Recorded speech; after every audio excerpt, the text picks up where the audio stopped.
Important, though, to look at demographics and sort of thinking through this, being on this panel, just to think about the community that we serve in New York City as New York Public Library, that the Latino population in New York is the poorest and the least educated population in New York City. And that doesn't mean that they don't read, but they're going to have very different needs than other communities. And so there's going to be, and it's also the youngest community statistically in New York City. So for a Spanish language market of what's the content that I'm trying to build juvenile material, I'm trying to build self-help, but I'm also trying to build like test prep, GED books, but also serious fiction, genre fiction, and all of this kind of material.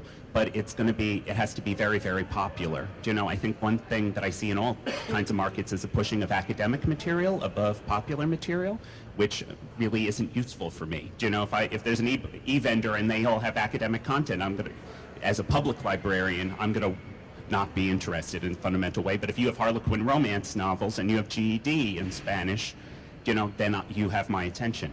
But the other thing is also looking at those statistics is that although it seems you're having success with the Nook in Spanish, it seems that most Latinos have a higher percentage who are using the internet through a handheld mobile device or cell phone, which is from the Pew, I saw some Pew statistics going up there. Yeah, they're more likely. So really, I'm less interested in the readers than in how we can transition to cell phones and other portable devices and having ebooks available on there. Like my dream is GED on your cell phone because I think that'll reach my usership.